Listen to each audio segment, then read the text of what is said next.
From the 1935 Labor Day hurricane that killed over 400 people to Hurricane Mitch that claimed more than 11,000 lives, to the tri-state tornado that left 695 dead, and the 1974 super outbreak that killed 335 in a single day. Here are the top 8 most destructive storm disasters in history.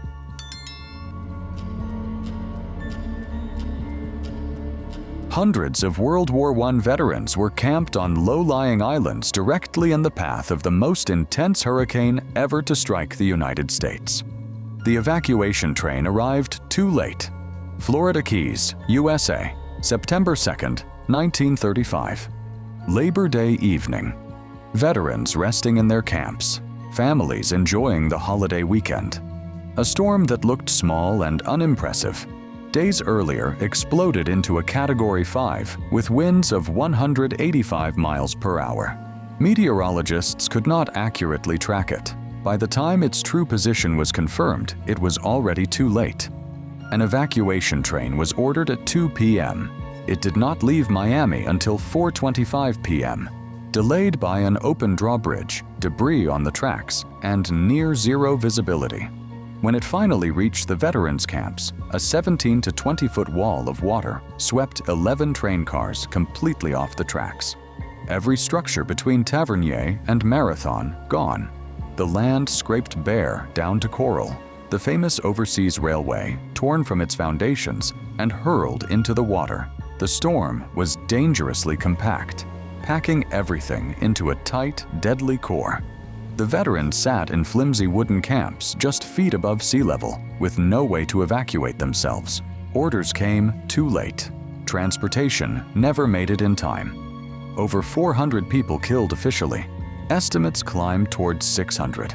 More than 260 were World War I veterans. The town of Islamorada was completely erased. The storm recorded the lowest barometric pressure ever measured on dry land in U.S. history. A record that still stands today.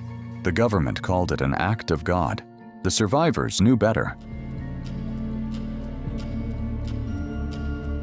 In a single night, one storm killed more people than the 2004 Indian Ocean tsunami and Hurricane Katrina combined.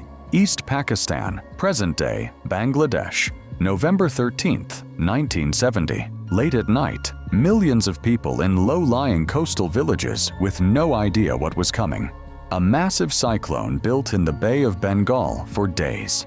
Warnings were issued, but communication systems were so poor that most remote villages never received them. The storm made landfall with winds of 115 miles per hour and a storm surge over 34 feet high that came crashing across islands and villages that sat barely above sea level. Entire islands submerged within hours.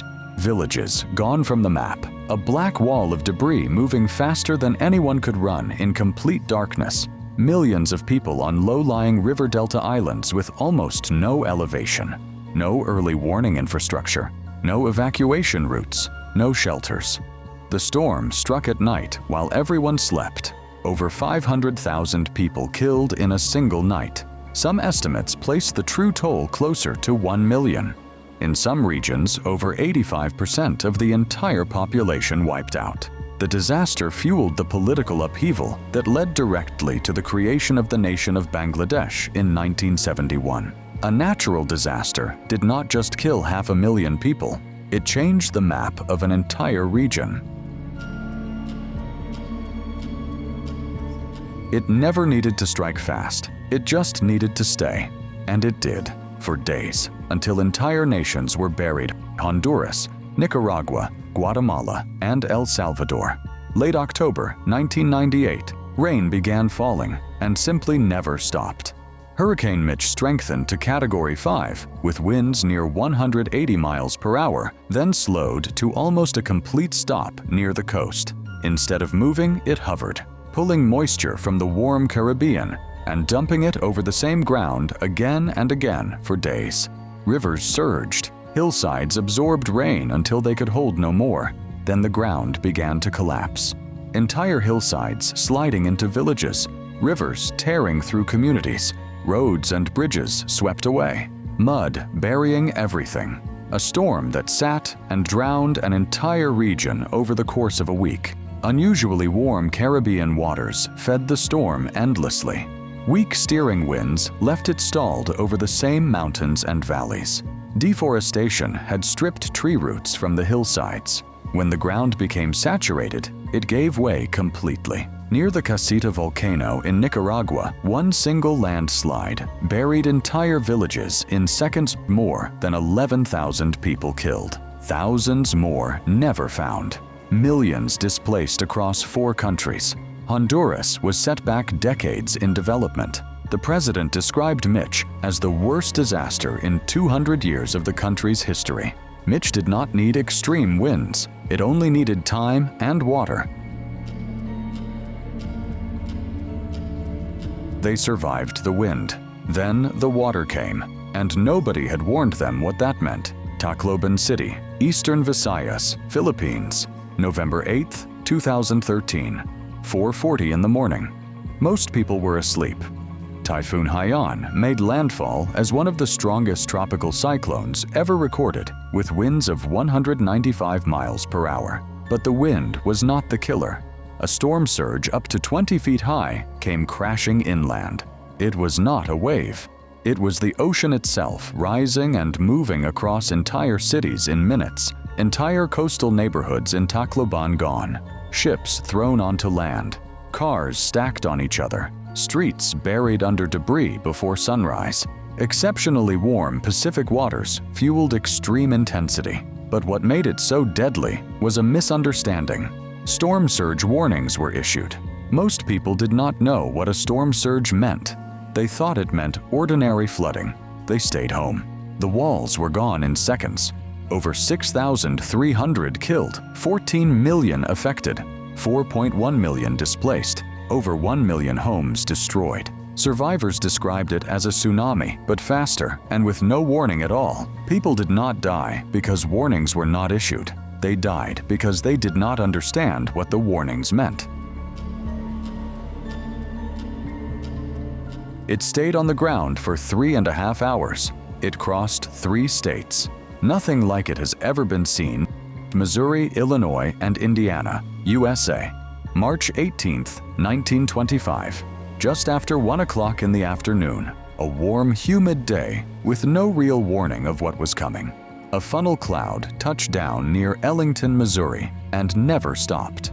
Moving at 60 to 70 miles per hour, it tore across 220 miles through 3 states over 3.5 hours. So massive it was disguised by its own debris cloud. Eyewitnesses described seeing what looked like black fog. By the time anyone realized it was a tornado, it was already on top of them, town after town, reduced to splinters. Railway cars thrown like toys. Buildings exploding as pressure dropped.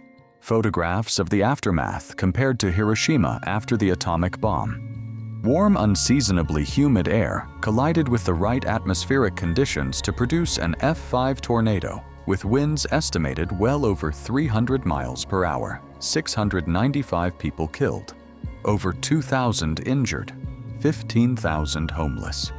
In DeSoto, 33 of the dead were children killed inside their school. In Murfreesboro, survivors who made it through the tornado were trapped in burning wreckage and died in fires that followed. Most tornadoes stay on the ground for 15 minutes. This one stayed for 3.5 hours. It remains the deadliest single tornado in recorded history. In a single day, 148 tornadoes tore across 13 states simultaneously. Nobody had ever seen anything like it, and the country was completely unprepared. 13 states across the American Midwest and South. April 3, 1974. Beginning just after noon and continuing through the night. A massive collision of warm and cold air created conditions meteorologists had never encountered. One after another, supercell storms exploded across the region. By afternoon, the entire state of Indiana was placed under a tornado warning simultaneously. 148 tornadoes touched down in under 24 hours. 30 of them were F4, 6 were F5. Town after town hit within minutes of each other. Entire neighborhoods swept off foundations, leaving nothing but empty concrete slabs. Schools destroyed. Downtown districts erased in seconds. An unusually powerful spring storm system pushed warm, humid air northward, while cold air crashed down from the plains. The collision was explosive. Multiple supercells formed across a massive area almost simultaneously, each independently spawning violent tornadoes faster than warnings could keep up. 335 people killed, over 6,000 injured. More than 2,500 miles of destruction across 13 states in one day. The town of Xenia, Ohio, was hit by an F5, so powerful the scientist who invented the tornado damage scale initially labeled it F6, a category that does not officially exist. The storm hit at night while people slept. By morning, entire villages had vanished, and then the government refused to let help in Irrawaddy Delta, Myanmar, May 2, 2008. Evening into midnight. Millions of people in low-lying coastal villages with little to no warning, Cyclone Nargis made landfall as a Category 4 cyclone with winds of 135 miles per hour. A storm surge up to 5 meters high rushed deep inland across the flat delta. Villages barely above sea level were submerged within minutes. People swept away in complete darkness while they slept. Entire villages erased. Bodies floating in rivers. Bodies trapped in trees. The Irrawaddy Delta swallowed overnight. 800,000 homes destroyed. Farmland flooded with salt water, triggering a long-term food crisis lasting years. The Irrawaddy Delta was completely flat, with no barriers to slow the surge. Homes built from wood and bamboo offered no protection. Warnings were never effectively communicated to rural communities. Many people had no idea a cyclone was approaching at all. 138,000 people killed. 55,000 more never found. 2.4 million affected. But here is the darkest part. Many victims did not die during the storm. They died after it. The Myanmar government initially refused to allow foreign aid into the country. Relief teams with food and medicine sat waiting at borders while survivors went without clean water for days.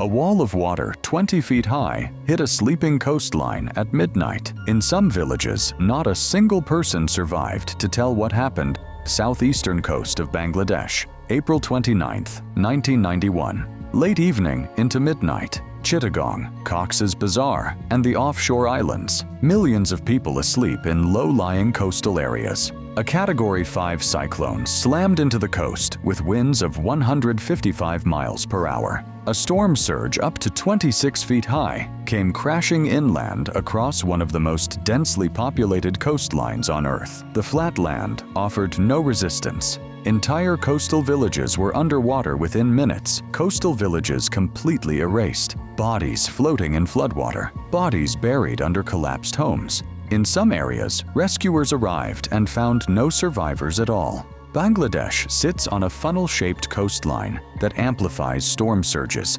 pushing enormous walls of water directly inland. The land is so flat that there is almost nothing to slow the water down. Homes built from bamboo and mud offered no protection. Warning systems were limited. Many coastal communities received no warning. Almost no cyclone shelters existed. The storm struck at night while families were sleeping. Most victims never woke up. 138,000 people killed, 10 million affected. Over 1 million homes destroyed. Entire districts wiped out with no survivors remaining. But this disaster became a turning point. Bangladesh built thousands of cyclone shelters, developed advanced early warning systems, and created community evacuation programs reaching even the most remote villages. Later cyclones of similar strength struck Bangladesh and killed hundreds instead of hundreds of thousands. 138,000 people died in 1991 so that future generations would not have to. 8 storms, 8 nations, hundreds of thousands of lives. Some were unstoppable forces of nature. Some were made far deadlier by failed warnings, failed governments, and failed systems that should have saved people but did not. Every single one of them left a mark that the survivors carried for the rest of their lives. And every single one of them had one final lesson in common: nature does not wait. And when it moves, the only thing standing between survival and disaster is whether someone was ready.